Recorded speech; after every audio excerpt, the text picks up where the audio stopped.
Good evening, ladies and gentlemen. Welcome. My name is Claire Van Blaricum, and I will be the moderator for this forum. The League of Women Voters of Santa Barbara, together with our co-sponsor, the Santa Barbara Goleta Valley branch of AAUW, is sponsoring tonight's forum for the candidates for California Assembly's 37th District.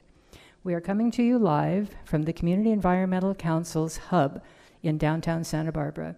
We thank them for their cooperation in making this space available to us. Thank you also to Silvio Uribe of TransLPro, who will be providing simultaneous interpretation from English to Spanish. Thanks also to TV Santa Barbara for live streaming this forum and recording it for future viewing on our YouTube channel via the Santa Barbara League's website, lwvsantabarbara.org. Before we start, I would like to respectfully acknowledge that the land that we are on belongs to the Chumash people of Santa Barbara. We pay our respects to the Chumash elders, past, present, and future, who call this place their home. We thank the Chumash community for their stewardship and support, and we look forward to strengthening our ties as we continue our relationship of mutual respect and understanding. We hope this forum will inform you, the voters, of the candidates' views on issues of interest to you. Note that the League neither supports nor opposes any candidate or political party. In case I forget to remind you at the end, we have a critical election on November 5th. You can check to make sure that your voter registration is up to date, make sure your address is correct, etc., at voterstatus.sos.ca.gov. If it needs to be updated, you can re-register to vote at registertovote.ca.gov. All registered voters in California will be receiving a ballot in the mail it will be mailed on October 7th, beginning then. So be sure to register by the October 21st deadline so that you receive your ballot packet in the mail. Please remember to vote. For those of you here with us, if you have questions, please write them on the cards you were given as you came in and give them back to one of our volunteers. We will screen them and sort the audience questions at the break. Questions must be addressed to both candidates, not to one in particular. In the interest of time, we ask that you please hold any applause until the break and then until the end of the forum. Also, please silence your cell phones and refrain from video recording of the forum. TV Santa Barbara is the only authorized recorder. Thank you for your cooperation. All of you are welcome to join the League and to make a tax-deductible donation in order to finance voter education programs such as this. Go to the Santa Barbara League of Women Voters website at lwvsantabarbara.org in order to do that. Both candidates for State Assembly representing the 37th District are here with us this evening, Greg Hart and Sari Dominguez. Thank you both for attending and for running for office. Here is how the forum will work. We use the traditional League of Women Voters process and ground rules, which both candidates have agreed to follow.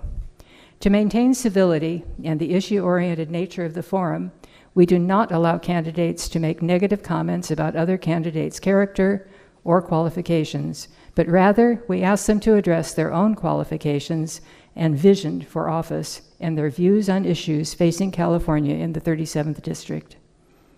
We remind you again that this is not a debate, but rather a forum to allow candidates to put forth their views and qualifications. First, each candidate will make a brief opening statement, up to 2 minutes. I will then ask them questions, giving each candidate a maximum of 1.5 minutes, 90 seconds, to answer. We will alternate the order of responses. We didn't do a coin toss this time, so I'm just arbitrarily going to decide one or the other will begin. Sorry about that. A League member will be operating the electronic timer. We will take a 10-minute break partway through to allow screening and sorting of questions from the audience. The candidates will answer as many of those questions as possible within the remaining time available. Please note that we have plenty of questions, and it is not unwelcome to respond briefly or even to agree with your opponent. At the end, each candidate will have an opportunity to make a closing statement of no more than 2 minutes. Let's get started.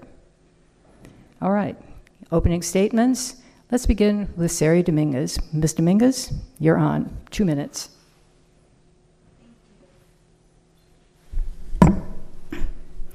I'd like to thank the Santa Barbara League of Women's Voters for having this forum and inviting Greg and I here. I was born and raised in Santa Maria, California, and I've lived here most of my life. My family is also from here, and I'm about 8th generation Californian. Growing up, I lived in a wonderful neighborhood, and it was wonderful how I was raised and how I raised my children. But now, with my grandchildren, there's things that they can't do because it's not safe or it's not affordable and things like that. I got married out of high school with my high school sweetheart. We've been married 50 years. I have 3 beautiful sons and 5 grandchildren. I worked for the counties and government for 30 years. And my job was in IT. I actually worked for Santa Barbara County for 12 years, where I came down here to Santa Barbara and worked. And then I worked at all the different areas of Lompoc, Santa Maria, in my job. I left then, and I went up to Monterey County, and I became a business analyst, and actually integrated and supported their payroll, HR, benefit, financial system for 5,000 employees. I went to school, put myself to school, and I have a bachelor's degree in business management and a master's in organizational leadership.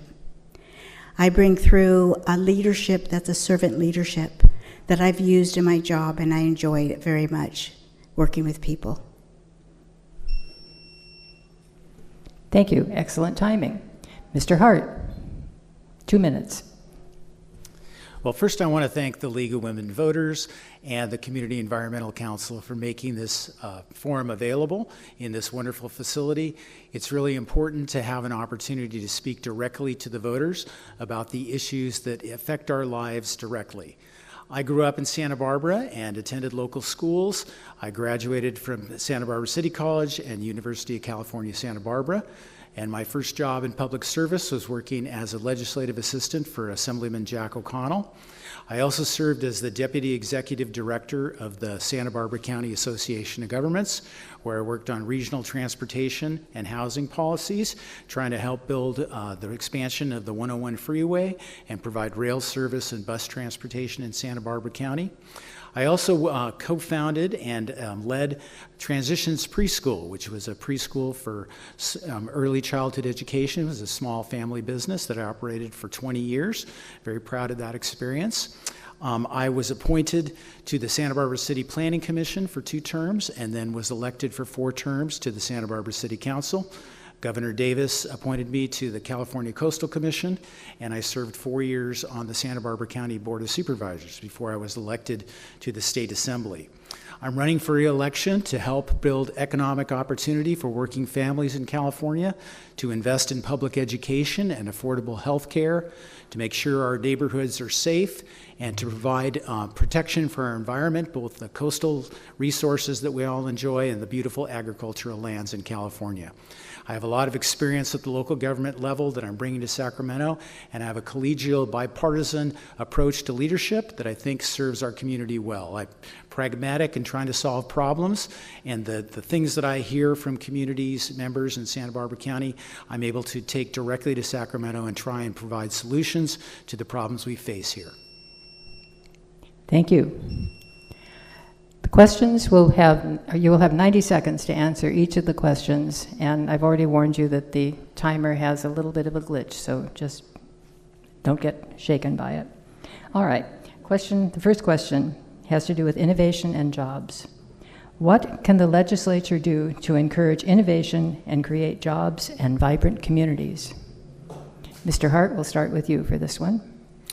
Well, I'm really proud of the record that California has in producing jobs. In fact, California has the 5th largest economy in the world. If we were a separate country, we would be just behind Germany and Japan in our economic weight, which is a really significant achievement. In fact, last year, 20% of all the jobs in the United States were created in California. So we have a booming economy, but we also have our own challenges too. Here in Santa Barbara County, we have a technology sector, we have a tourism business, our educational institutions are tremendous job drivers for our local economy, and we have Vandenberg Air Force Base, which is on the cutting edge of space exploration and private industry, bringing jobs to our community. State of California is working hard with local governments to address the affordable housing crisis, which I hear from employers is the #1 issue that they face in recruiting and retraining employees here in our area. It's a significant issue that requires every level of government to work together to find solutions, and I'm committed to that work and will continue to be an advocate for job creation and economic opportunity for all Californians.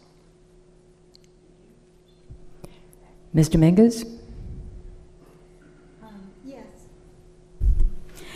Yes, Greg is correct. We are the 5th in our nation as far as our economy, but there's things that have happened in the last few years. And one of the big things that I think affected our community was the COVID and shutting down small businesses and the schools, and I think it hurt us a lot. Also, we have thousands of people that are leaving our state. I have my oldest son, I have sisters, 2 sisters, and a brother that have left. And it was because it was too expensive to live here. And so I'd like, if we can stop people from leaving, we would have a better revenue source. So we really need to bring people back and keep people here. We also, I noticed that the California Legislative and Analyst Office projects for the 2024-25 shortfall of $73 billion. That really concerns me. California shouldn't have a deficit. There is so much to offer. Like Greg said, we've got, and our community is beautiful with the farming and oil and all our other resources we have in this district. Time. Thank you. This next question deals with homelessness, mental health, and substance abuse. What would you propose to address these issues? Do you believe that the care court approach is working in those areas where it has been implemented? And we'll begin this one with Ms. Dominguez. Yes, the homeless is a very important issue in our communities because we do have a lot of homeless here. And it is a very complex situation. I worked for behavioral health for 6 years, and I also know that it's going to take a lot of different agencies in this community, and it's the state also needs to help with allowing us to do things so we can help these people to get off drugs. And we need to stop the drugs because that is one of the first devastations that they're into. That's what creates their life to not be prosperous and not to be able to work. A lot of them do need care at different levels. A lot of them need mental health at different levels. And I know Greg Hart thought, they need homes. Well, they're not going to be able to take care of themselves in their home until they can take care of themselves. And I think that's the goal, to try to help them to take care of themselves. And if they can't, then we do need facilities that can take care of them. So these are the things that I'd like to see our area be able to do and work with our community to see what we can do to help solve this homeless problem. Thank you. Mr. Hart, same question. Yeah, homelessness begins with the fact that affordable housing has become very difficult in our communities, and not just in Santa Barbara County and San Luis Obispo County, but throughout the whole state of California. And the legislature is working very hard with local governments to try and increase the production of housing, because the best way to keep someone from being out on the street is to keep them housed. When folks do fall into that situation where, because of economics or medical bills or some dislocation in their family life, oftentimes people turn to drugs and alcohol as a way to medicate the difficult circumstances of living on the street. During the COVID pandemic, the County of Santa Barbara led the effort here locally to provide housing assistance to people who found themselves in that circumstances. And I was able to visit some of the programs that we were running, and I was shocked to see so many of our seniors living in their cars on the street because of economic circumstances. And it's really tragic to see that and to understand that that is a growing population of our homeless population in the county. But there are great programs here locally with temporary, small, tiny home housing that is dignified and supportive, with drug and alcohol treatment facilities available on site to get folks the help they need, and it's turning people's lives around, and it's a really good example of what we should be doing at the state level, and I have championed those programs in Sacramento as a model for the rest of California. Thank you. The next question deals with artificial intelligence. Artificial intelligence, or AI, has become very controversial, particularly as it has been used in some political campaigns and how it may impact the entertainment industry, which is vital to California's economy. How would you approach regulating the use of AI in California? And for this, we will begin with Mr. Hart. You've identified a really important issue. It has tremendous positive implications for our society. The technology that California companies are pioneering can transform lives and really make government more efficient, provide great productivity in the private sector in terms of job creation and economic opportunities. But there are also tremendous risks from this technology, and we have to balance those two things, the risk and reward of embracing this technology. This year in the legislature, there were a number of bills that I thought were very appropriate that began to regulate this industry. I supported a number of bills to help rein in some of the potential excesses of artificial intelligence. Those bills were successful in getting out of the legislature, and some of them Governor Newsom signed into law, and others he vetoed. And I think in his veto message, he sent a challenge to the legislature to say we have to be very careful about the risk and reward of regulating this industry, because we do want the jobs, we do want the technological innovation, we want the rewards that can come from this technology, but we also have to be careful. So I'm looking forward to working directly with the governor and my colleagues next year in the legislature to find that right balance that makes sure that we have the appropriate protections against the risks of artificial intelligence, but also the benefits that come to Californians from that technology. Thank you. Ms. Dominguez, same question. Yes, AI is here. And my 30 years, I did go into computers and systems and things. And I remember when the first computers, desktops came out, and people were so worried they were going to lose their jobs. What it did was it allowed them to do more work. And with everything that I've seen that's been developed and put out there, a lot of it is for good, but there's also the other side that it can turn bad. And we really need to be careful. I remember when the credit cards came out with the tape on the back, my professor said, oh yeah, we're going to keep your information on this tape. It's going to be so secure. Well, we know what happens to our credit cards now. And the same thing could happen with AI. There were a couple bills that were just put in, AB 2655 and AB 2839. And I know Governor Newsom is trying to stop a lot of this AI that's happening, these little, what do you call it, deep fake media advertisements. And we need to be very careful, because if we say you can't do something, you're then denying us our First Amendment, freedom of speech. If you're going to use AI in a mock or whatever, if people don't understand what is not real and what is real, maybe there needs just to be identification that this is a AI produced thing. Thank you. Our next question deals with housing, obviously an important subject already. And for this question, we will begin with Ms. Dominguez again. How do you propose to balance state concerns for providing housing with local control over community land use issues? What laws, if any, would you change, or what new laws would you propose? Well, affordable housing, and there's been laws that the state has been implementing, and again, sometimes I think the state is kind of controlling things. And I believe the state needs to be aware of what's happening and monitor and watch, but the communities need to be able to do what the communities need to do. Affordable housing, I guess it's been described that they're building these buildings and then they rent them out and subsidize. So somebody's subsidizing, which I believe is our tax dollars, and everything's renting. To me, affordable housing is building homes, single-family homes or in a condo, and make it affordable so first-time buyers can move in and own.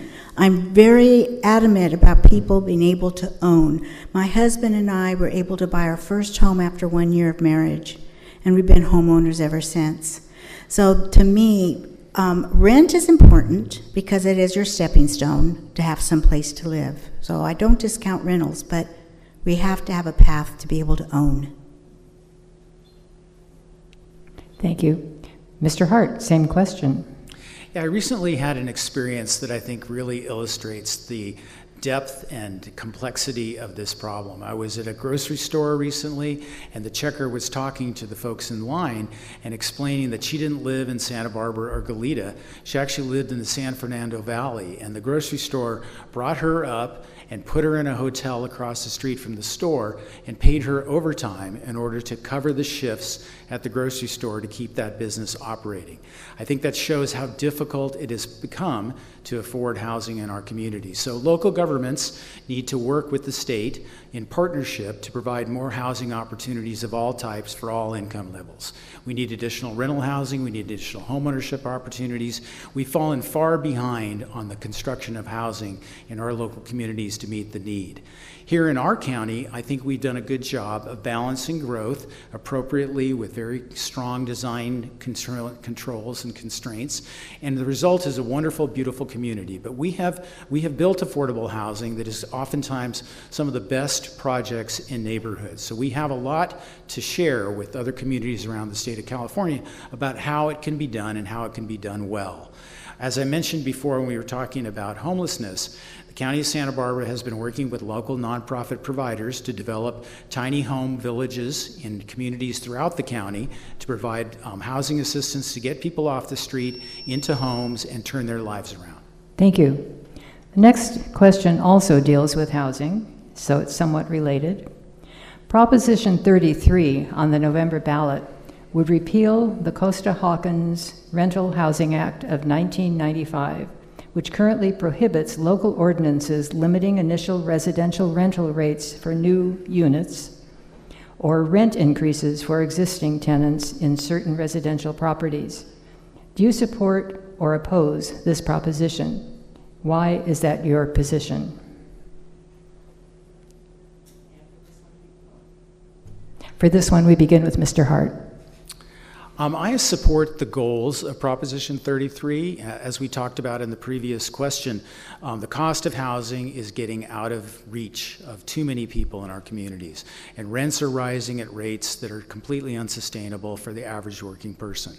The legislation that is on the ballot is going to provide the voters an opportunity to consider this issue carefully. There are arguments for it and against it, and I think that they are compelling, and this issue is very complicated. The existing state law creates two paths. There is legislation that says local governments can create rent control for housing construction that was built prior to 1995, but local governments can't impose rent control on units that are built more recently.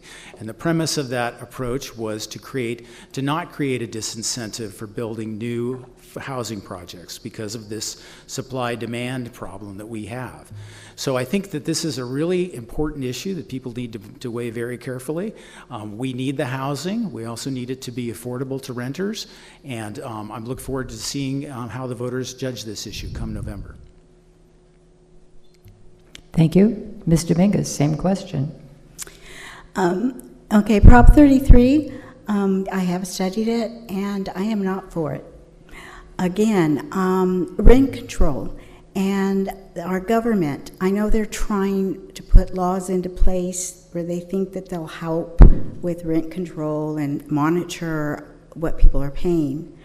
I'm a very big advocate of economics and supply and demand, and if you just let things go, the people will monitor and change things and keep rent. If rent goes up too high, people just won't rent. And then it has to come down. There's other things we can do to help people to be able to afford their rents by creating good jobs. And so people can then earn the money they need to earn so they can pay those rents. But again, if people start putting too much money and trying to control the rents, I think it can get very dangerous, and it would be a very dangerous line to go down. Thank you. The next question deals with public safety, and it is this.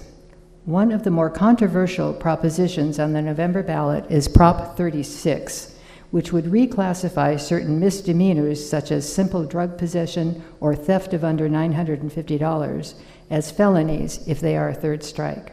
In doing so, it undoes much of what Prop 47, passed by voters in 2014, put in place. The legislature has passed a package of 13 crime bills aimed at organized theft, but that do not change Prop 47 like Prop 36 does. Do you support or oppose Prop 36, and why is that your position? And for this, we'll begin with Ms. Dominguez. I support Prop 36 because I am an advocate that we need to have consequences for behavior. And I was not happy when people are allowed to steal $950. I actually witnessed with my mother someone running out of CVS with their basket full, throwing it in the car and taking off. And I taught my children not to steal. One of my sons stole some caps, and him and his cousin were in the backyard popping them. Well, he got taken back to the store and told the manager he stole these. So the manager told him, "Oh, you're not supposed to." And he never stole after that, because even though they're there, it's not your property. And people and children need to know you can't just take anything you want because it doesn't belong to you. When you have people stealing out of the groceries, a couple of things happen. One is that if they start losing revenue, the prices are going to go up and it affects us. Or they go out of business and now you don't even have a retail store to be able to shop at. Thank you. Mr. Hart, same question. Every person deserves to feel safe in our community.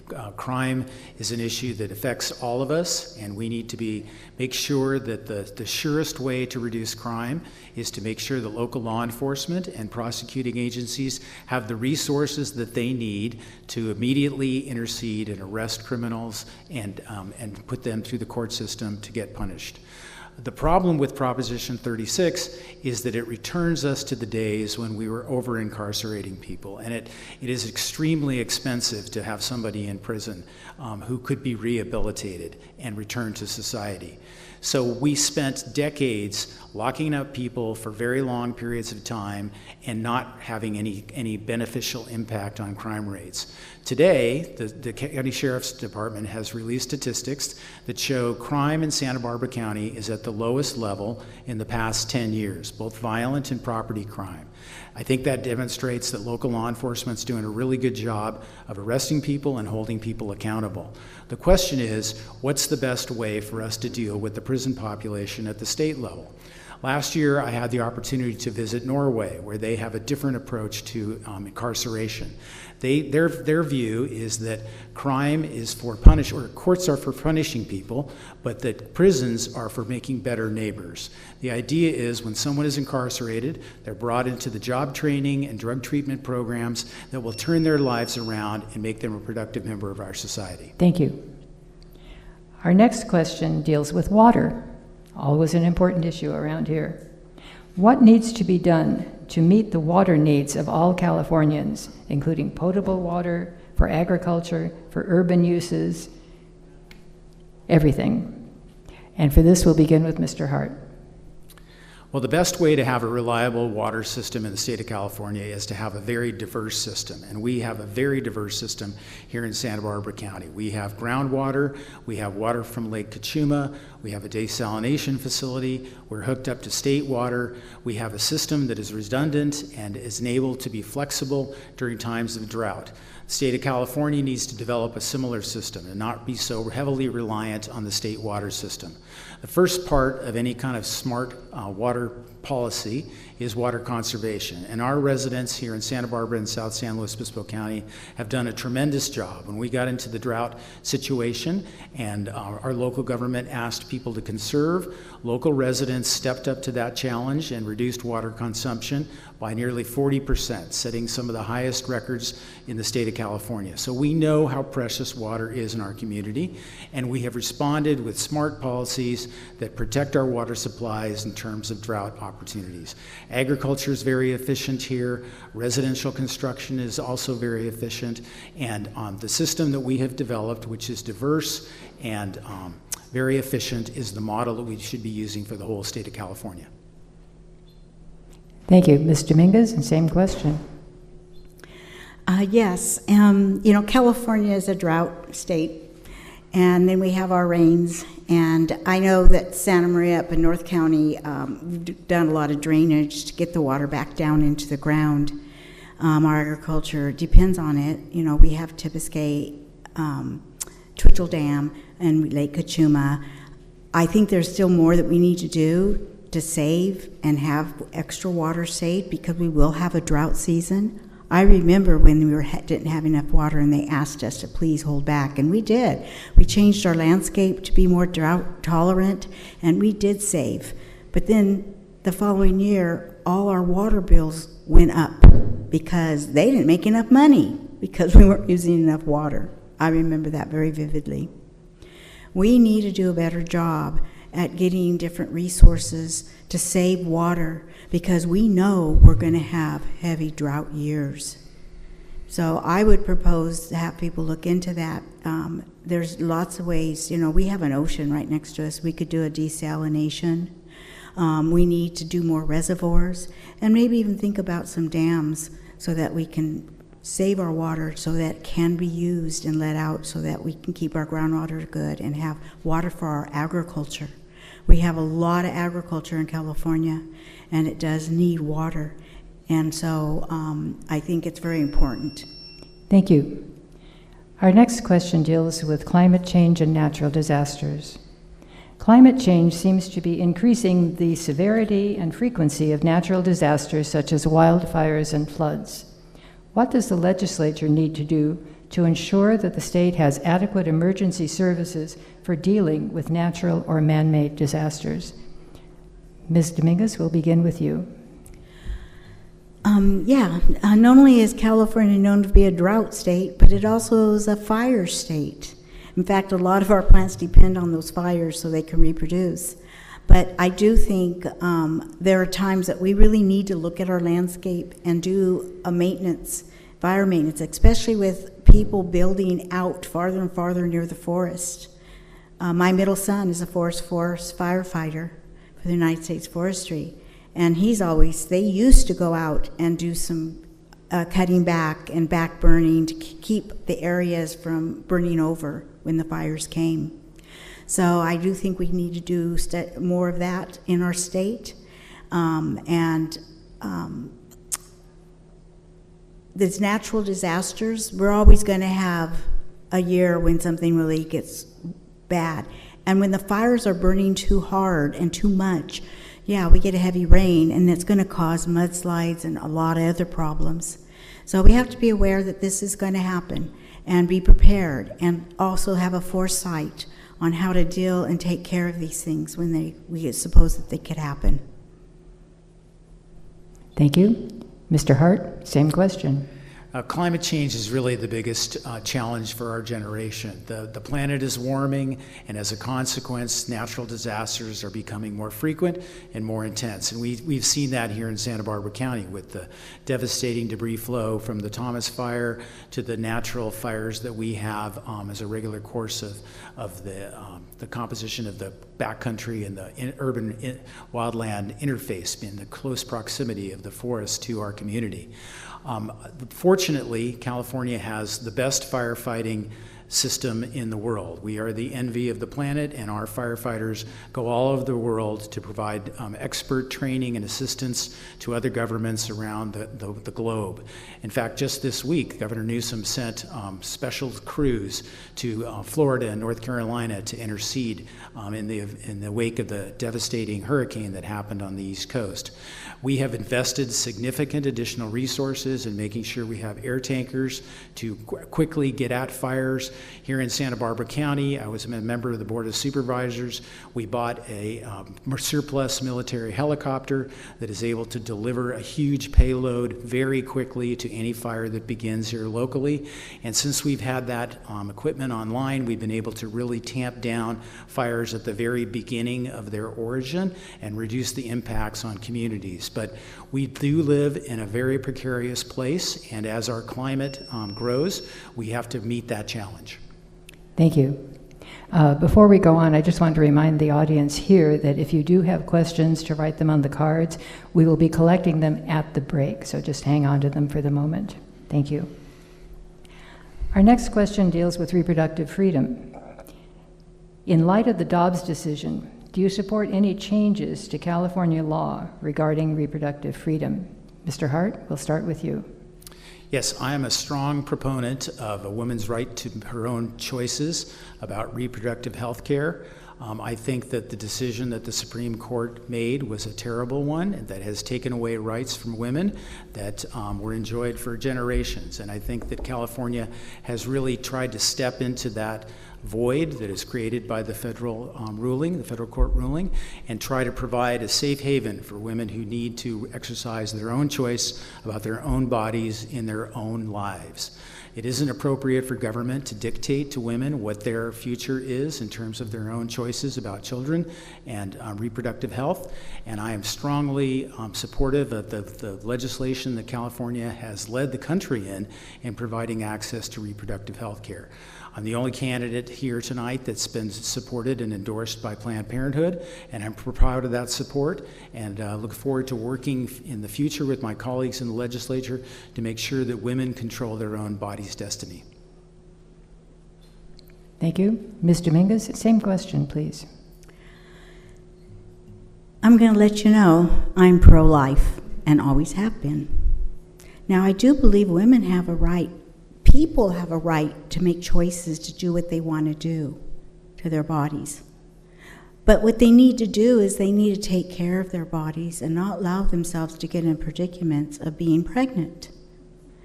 I believe we need to sit and educate young men and women to know the responsibility there is with having intercourse.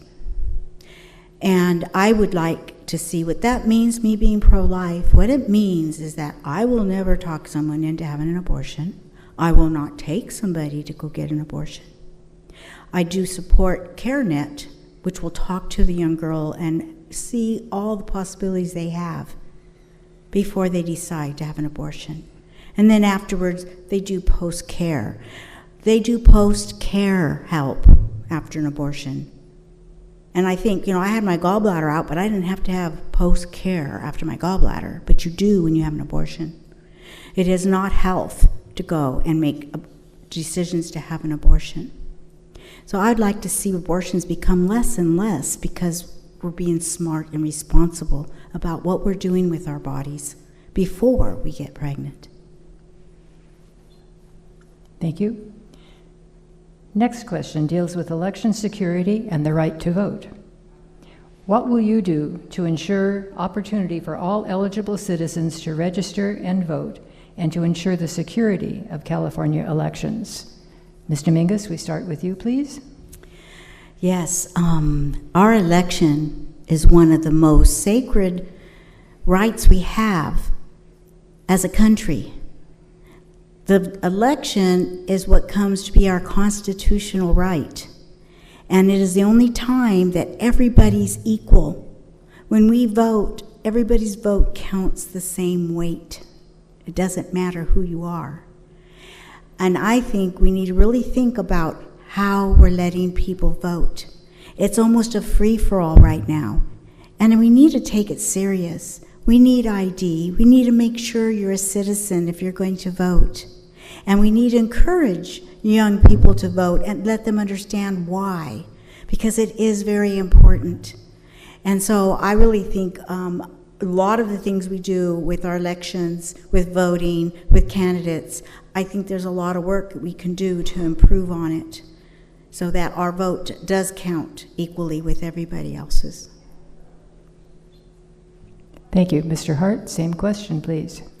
Well, California has really worked hard to make sure that every citizen has a right and an opportunity to vote. We have eliminated many of the barriers that other states have enacted to discourage voter participation, and we have made it easy for people to vote. And that is the right of every citizen of this country to express their preferences in elections. I'm very proud of the fact that Ms. Dominguez and I are here standing before voters, asking for their support and talking directly about the issues that affect everybody's lives. Sadly, at the national level, there has been a discourse about election fairness and whether elections are operated professionally and in an upright manner, and I don't think that that has been helpful for our democracy. I think that here at the local level and in my experience at every election, the people who are in charge of those elections take their job very seriously. They are very professional and very careful with every vote. All of the highest standards of professionalism are in place to make sure that every vote is counted and every vote is treated with respect. I think that the dialogue that implies that elections are not fair is degrading to the democracy that we enjoy in our country, and I think it's something that we should stand up and speak loudly against. I'm really proud of what we're doing in California. I think that people are able to access voting in a really easy, straightforward manner, and I think that we should continue to replicate that system across the country so that every American can vote easily and Thank readily. you. Our next question deals with agriculture and resource protection. What legislation would you propose to preserve productive agricultural land and environmental resources? And we'll begin this with Mr. Hart. Our agricultural community is one of our most important assets in Santa Barbara County. The open lands that agriculture, the grazing community, the cattle ranching that has proliferated in this area for thousands, hundreds of years, really contributes to the environment of our county. It protects us from wildfires, it helps regenerate the soil, it helps conserve water.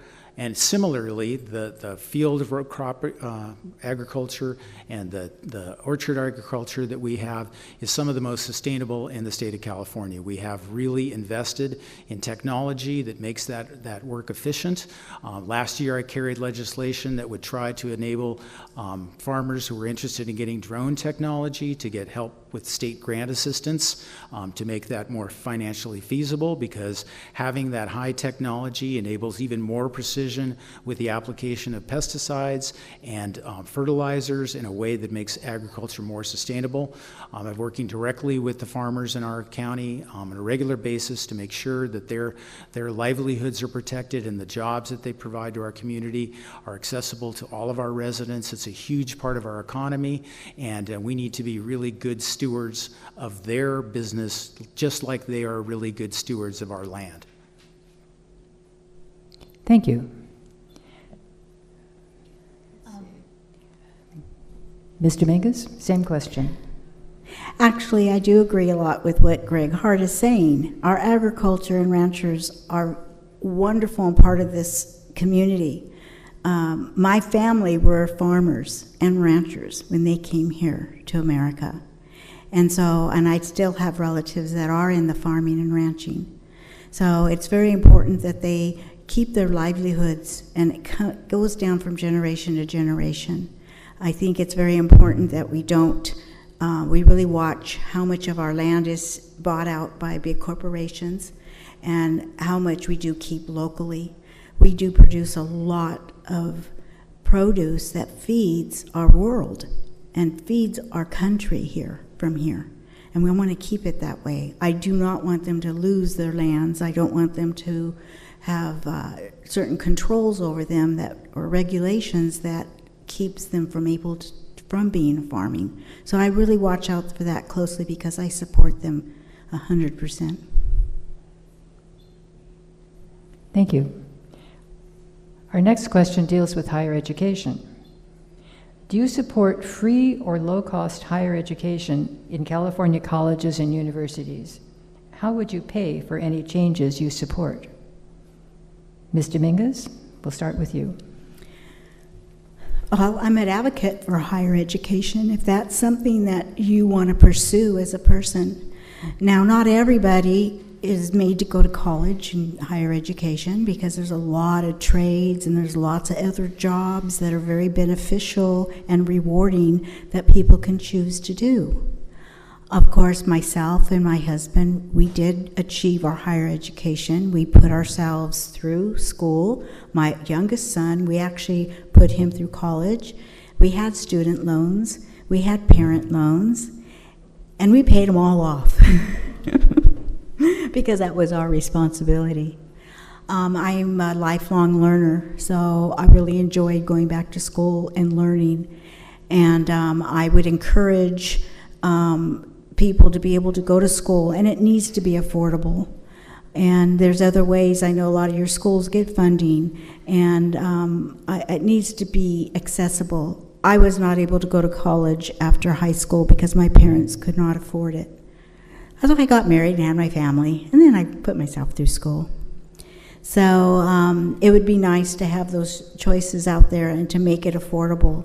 And we need to make sure we have good schools that are teaching the children what they need to know to be thinkers, to be able to think for themselves, to make decisions and help this world be a better place. Thank you. Mr. Hart, same question, please. California's system of higher education is the best in the world. From our community colleges to the California State Universities to the University of California, we have the largest, most successful higher educational system in the world. 10 of the top 20 universities in the country that promote social mobility are in California. California community colleges now are largely free for students from a tuition standpoint. Obviously, the cost of books is still significant, and the cost of living is a real challenge.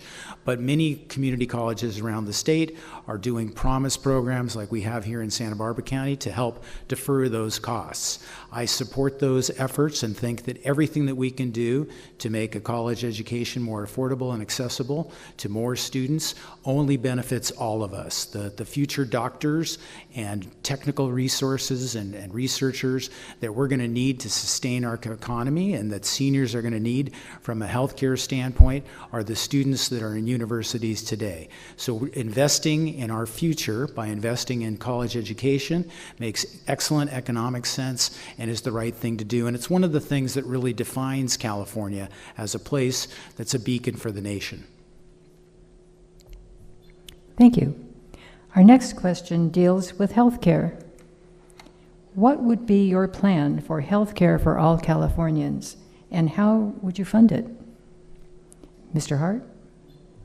Well, healthcare really should be a right of all citizens, and we're working in California to expand access to affordable healthcare incrementally by including more and more communities in our state who are eligible for healthcare assistance, regardless of their citizenship status, because anyone who comes into an emergency room with a medical crisis needs care. They need the assistance that they need in order to be able to protect the health of all of us.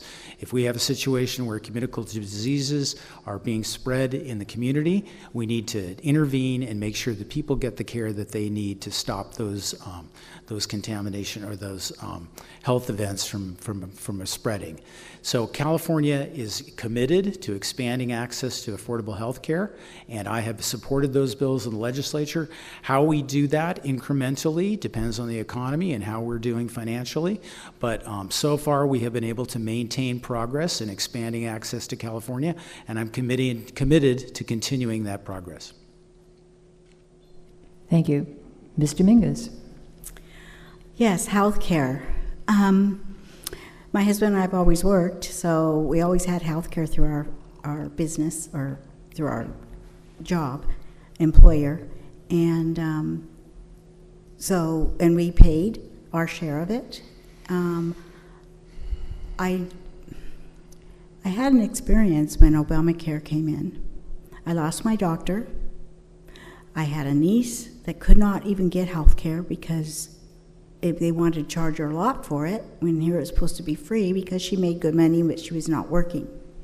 So there was a lot of flaws, I think, that was created when we start doing social health care. I really think we need to have health care companies being able to provide health care for everyone, and it needs to be private because they're the ones that will compete against each other. And again, just talking about economics, when you are competitive, you will be able to have different price range for people that have different incomes to provide service that is equal for everyone.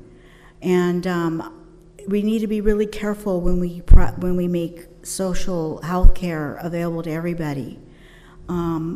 Because it can then start straining our taxes that we pay for. And how fair is it when it's free for poor, but people that make money, they have to still pay a lot? Thank you. Our next question deals with taxes. Do you think the current state tax system is fair and adequate? What, if any, tax cuts or tax increases for voter approval would you support? Ms. Dominguez? Well, like I said, I've had family members move out of California because it's too expensive, and taxes was a big issue. You know, California is capable of creating a lot of revenue because we have so much to offer here. And because people have left, businesses have closed down, big corporations have left, as we all know, we're losing all that revenue. So they're now going after taxing us because that's what's left. I'm an opponent for Prop 13. Howard Jarvis Tax Association has endorsed me. You know, they put out last year and got 1.43 million signatures, which then qualified them to put on the ballot a proposition to maintain Prop 13. But it got taken off the ballot. And that makes me worried because you had all these people speaking out and then they didn't get a voice.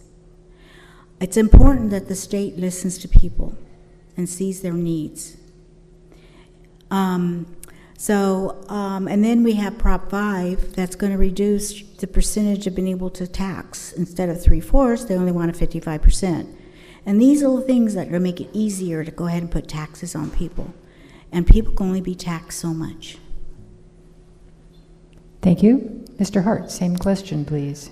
California has a very complicated tax system, and at the state level, Revenues wildly vary from year to year because so much of our tax system at the state level is dependent on personal income taxes of very wealthy individuals, which is why over the last few years we have seen huge budget surpluses and then budget deficits because our tax system is too dependent on the very wealthy taxpayers who oftentimes are able to transfer their tax liability by deferred compensation. And so we have huge swings in our ability to meet the ongoing needs of California residents in our revenue side. Just 2 years ago, we had more than $100 billion surplus. This past year, we had about a $50 billion deficit. We were able to close that deficit by being prudent and smart and reducing expenditures and using some of the reserve funds that had been built up over years to prevent that kind of a difficult situation fiscally when we encountered it. Fortunately, this year, tax revenues are coming back very strong, and I think that next year's budget will be a much easier thing. But the priority for government at every level is to be efficient with every single dollar that taxpayers contribute to our joint efforts collectively to repair roads, to provide schools, to provide health care, and to take care of our environment. And these are critical issues that everyone cares deeply about, and the key for us is to be efficient with every taxpayer dollar. Thank you. Our next question deals with insurance for California residents. Many Californians, including in this area, have seen their homeowners insurance canceled by companies that have provided their coverage for many years. When and if they are able to find alternative coverage, either through the California FAIR Plan or with other carriers, the cost has usually tripled. Is there anything that you think the legislature can or should do to mitigate this problem for California residents? And for this, we'll begin with Mr. Hart. Yes, this is a significant challenge, and it's directly related to the issue of climate change. As our climate warms, the increased incidence and severity of fires and floods increases, and insurance companies have lost a lot of money over the past few years in claims to respond to those events. Unfortunately, many of those companies have decided to leave the state of California because they can't make a profit selling insurance in California at the rates that they were charging. The insurance commissioner is working now on a plan to try and bring those companies back to create the competition that could reduce rates. And two of the proposals that they're looking at is allowing insurance companies to use forward projections on risk rather than just looking back. That we have one of the most highly regulated insurance industries in the country here in California that protects consumers, but one of the restrictions of that is that insurance companies can only look backward at the incidence of risk, not project forward on the future. And as our climate changes and that risk profile changes, their exposure becomes greater. And so the insurance commissioner is working with the industry right now to change that, to allow them to look into the future to predict risk. There's also a problem with reinsurance. Insurance companies depend on being able to get insurance on their policies to protect them against risk. And in California, we unnecessarily limit their ability to pass those costs on to consumers. Thank you. Ms. Dominguez, same question. Yes, I'm very aware of this happening with our insurances, and yes, I know of the bad fires we've had and the costs that came down to these people's homes they lost. I did talk to an agent and asked him what's going on, and he told me it's the cost to rebuild, it's the cost it cost here in California is too expensive, that the premiums that they were charging weren't enough to cover cost. Now, I like the idea that they're bringing back different agents back into California because we need to bring them in there and start getting competitive. But again, it's the cost that things cost here in California. We need to bring our costs down because it's getting harder for businesses, it's getting harder for people to be paying high prices, and now we see our insurance companies are having a hard time trying to pay to rebuild a home and compared to the cost that they had. And again, with these fires and stuff, if we do more proactive watching what the fires and start maintaining them off season, make sure we have good water supply for our droughts, that maybe we can not have so many crises when we do have our fires and we do have our rains. Thank you. One last question, and then we will take a short break, collect the audience questions, come back and ask those questions, and then have our candidates' closing statements. And the final question deals with the responsibilities of the office. How do you plan to balance the needs of your district with the needs of the state of California as a whole? Ms. Dominguez, you're on. Like I said, I'm up in North County most of the time, but I've been down here to South County. I've worked down here in South County. I've worked in Lompoc. I've worked all around, and I have relatives that live in Guadalupe and Pomo, and so I kind of see the needs. We're a very diverse community, and so I'm very aware of all this diversity, and I care for all the constituents, poor, rich, whatever cultures they have. And we have a lot of work to do because we do have a diversity. I hope to bring positive change here in our community and work up at the state and get good legislation and bills passed that are going to help most or all our constituents and not just a few. We end up trying to be inclusive, but what's happening is we're causing division because the inclusiveness is just a small piece of somebody.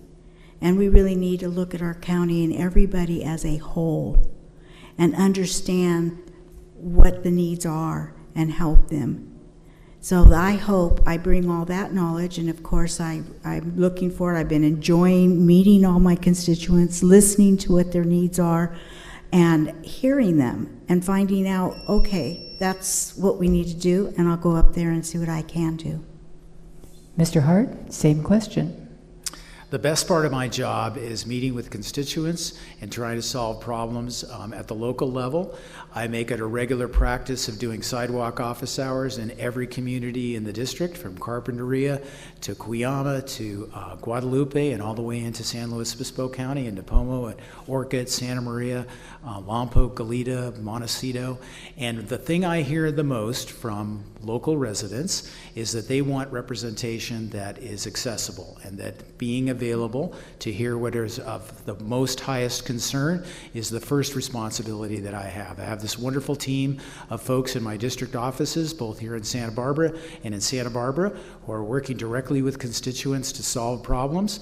I heard a situation just today where somebody called because they were trying to get their driver's license renewed at the Department of Motor Vehicles, and they weren't able to actually pay in person, despite the fact that they went out to the Goleta DMV. They called our office for assistance. We were able to connect them with the Department of Motor Vehicles. In a couple hours, they were back in business and calling us and thanking us. I think that's a critical part of being a state representative, is to connect our constituents to the resources that we have in the state of California, and to be accessible and to listen carefully. The legislation that I bring into play in Sacramento is largely from conversations that I have with local residents about real problems in our communities that we need to solve. I work with my Republican colleagues, I work with my local government partners to fix problems that I hear from our constituents about. Thank you both very much. I really appreciate your succinctness and your attention to the time. I have gotten through more questions than I think I ever have on any forum that I've moderated in the time that we have. So thank you for that. It's been very good. We have time, I think, for 3 questions. And again, if you would be as succinct as possible in your answers, it would be appreciated. In some cases, I've reworded the question slightly to make it a little clearer. The first one would be, what would you do to limit the flood of regulations and to improve transparency between the state government and the citizens of California? And we'll start, see, who did we end it? We ended with Mr. Hart, so we'll start this one with Mr. Hart.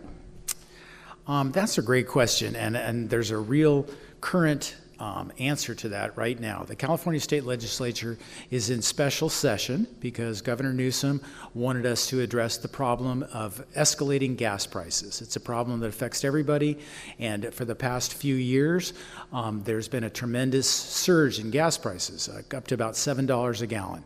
And so the governor wants the legislature to act, and he proposed legislation that I am now the author of to require refineries to have a minimum inventory when they are doing maintenance on their infrastructure. The problem has been in the past that there are only 4 companies that control 90% of the supply of gasoline in the state of California. So those companies have tremendous market power. And when one of those refineries, goes offline, prices spike up. So the idea is very simple, that we would require those companies to have a minimum level of inventory so that those prices wouldn't spike. Initially, the governor wanted that proposal to be finished in about a week and just quickly enact his ideas.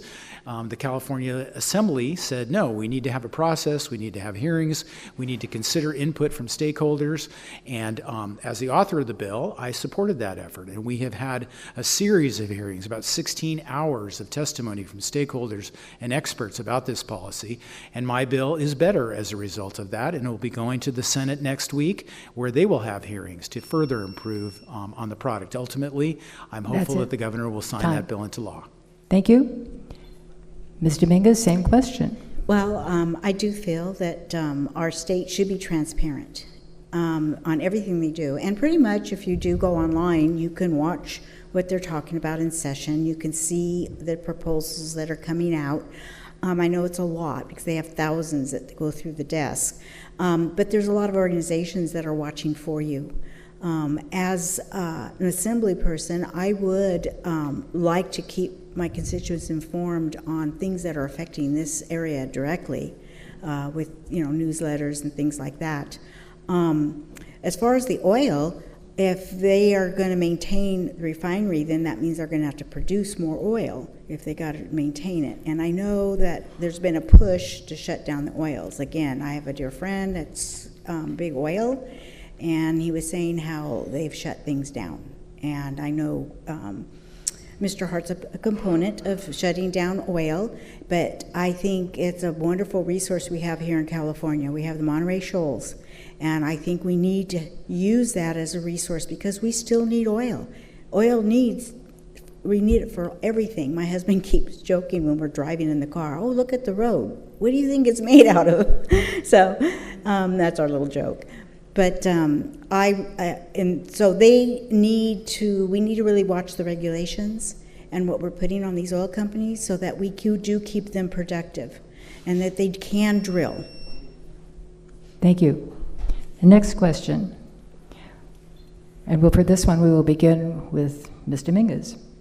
What should be the legislature's role in developing curriculum in public schools and deciding what materials should be made available to students in classrooms and school libraries?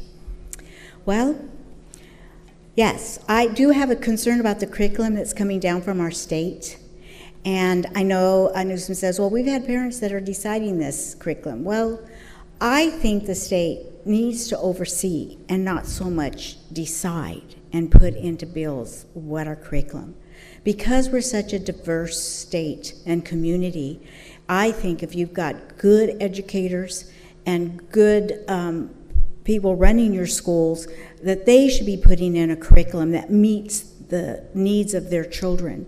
And we need to be very careful because I think schools should only be teaching your reading, math, arithmetic, little history, more your core subjects. But they've seemed to gotten into now the child's emotional learning, their physical learning, and they're also doing things that are not appropriate. And I say this because I have started a chapter for Moms for Liberty here in Santa Barbara County because I heard things and I thought, no, not here. It's here. And it's here and it's bad. So I'm an advocate for our children and for our parents. And the parents should have the first say with whatever their child's doing. And we need to make sure that we're teaching our children and teaching them well and not teaching them things that is inappropriate for a child. Thank you. Mr. Hart, same question.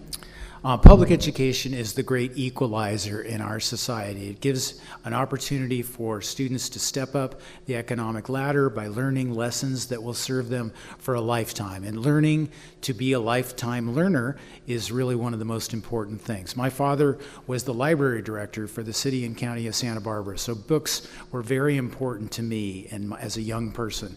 And I remember dinner table conversation when I was a teenager about members of the community who were trying to censor books in the local libraries. That sadly is happening today and is happening in our schools. I personally believe that every student should be taught how to make critical decisions for themselves and to have access to information that they can work through and understand and make smart decisions about. I don't think it's appropriate that we ban books in schools and libraries. I think freedom of information is one of the core values of our country and our state.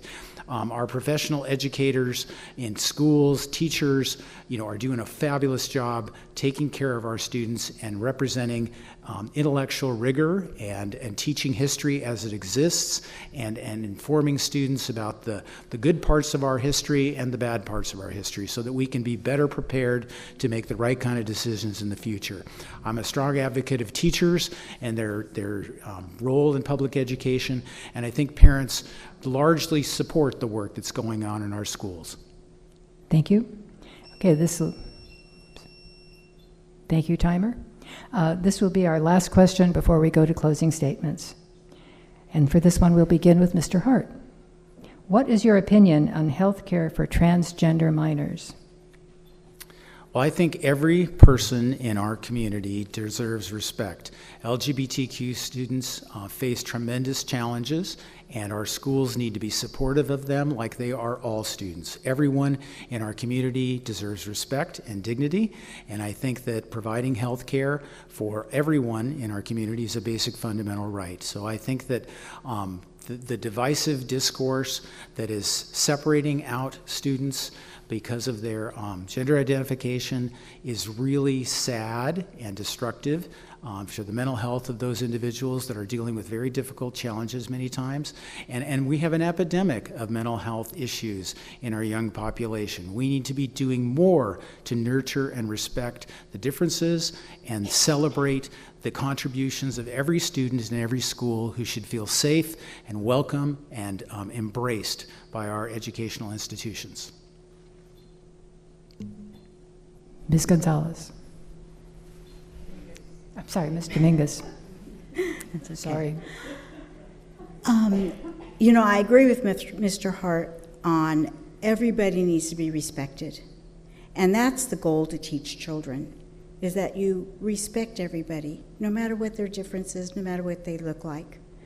Now, this LGBT community, something's going on now, because it's not just all of a sudden there's a child that might have a thought or a difference or feel different. I'm fine with that if that's truly what's happening, and the child needs to be guided and needs to be supported or whatever. But when you start talking about a child that decides they want to be a boy or a girl, I wanted to be a boy. I'm glad I wasn't trans. And there's a lot of people, in fact, I support the Gay for Groomers because they're saying the same thing. And we're talking about to change you from a girl to a boy before puberty is lifelong decision. Children should not be making lifelong decisions. Work with them, deal with them, let them go through and be a citizen, let them go through puberty, and then when they become an adult, if they're really still feeling strong about that, that's when the decision should be made. But I'm not putting down this happening, but what's happening, because I've witnessed it, is they're starting to make children think they are. Thank you. All right, we will now go to our closing statements. For the opening statements, we began, I believe we began with Ms. Dominguez and then Mr. Hart. So for our closing statements, we will begin with Mr. Hart and close with Ms. Dominguez. 2 minutes. Thank you again for watching this debate, our forum. The opportunity to talk with Ms. Dominguez about the issues that affect all of us has been really, I think, a positive experience. I see myself as a realistic optimist. I feel like California is a real gem in the country. We have so much great to celebrate. We have our wonderful weather. We have the cultural contributions of the entertainment industry, the technology industry in Silicon Valley and here in the Central Coast is contributing to the increase in economic opportunities for so many Californians. But we do have many challenges, and we spent a lot of time today talking about those, and I think that it's appropriate to hear from both of us about what we'll do about these issues if we're elected to the State Assembly.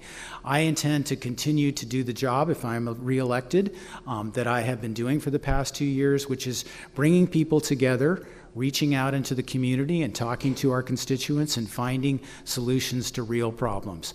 The issues that we confront on a daily basis are very complex, and they require thoughtfulness and care in providing solutions. And I think that that's the way I've approached this job. I work directly with my constituents by going out with sidewalk office hours and hearing from them the problems that they bring to me about state government and local government. We try to bring solutions to them, and in doing that, I think it informs ideas that I bring to Sacramento for legislation.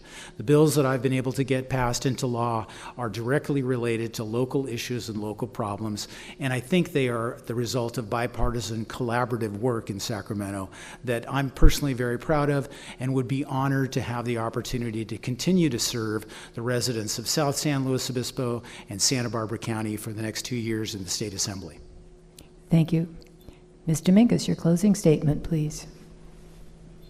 Responsibility, common sense, morality, and accountability. Those are my values. I raised my children with those values. I look and I analyze and I think about my decisions based on those values. And I see a lot of those values aren't being upheld up in the state. There's a lot of things that are going up there that don't align with those values. That is what I will bring up there. I also have the capability and the experience to be able to do a great job up there. When I work hard, and that's what I will do when I'm up there at the state. My name is Sari Dominguez, and I'm running for State Assembly, District 37, and I hope you vote for me. Thank you very much.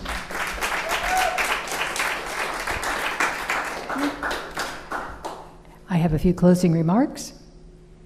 Again, thanks to the Community Environmental Council for the use of this space, to TV Santa Barbara for the live streaming and recording of the forum, to Sylvia Uribe of Transil Pro for translation services, to our co-sponsor Santa Barbara Goleta Valley AAUW, and the volunteers of the League and AAUW who helped with this forum. Also, thank you to the candidates for joining us this evening. We appreciate your commitment to serve our community. Thank you to everyone here and at home who has listened to this forum. We hope you found the program informative and useful as you prepare to vote. Make sure that you are correctly registered to vote and vote. Your vote matters. Mail-in ballots will be mailed out by the county beginning on Monday, October 7th. You can then mail them in or drop them off at designated places. Information on where you can drop off your ballots instead of mailing it will be, all right, I confused myself. Information on where you can drop off your ballot instead of mailing it, the address of all of the county's drop-off boxes, and the locations where you can vote in person, if you so choose, will be included in the packet of information you will receive with your ballot. So thank you all, and good night.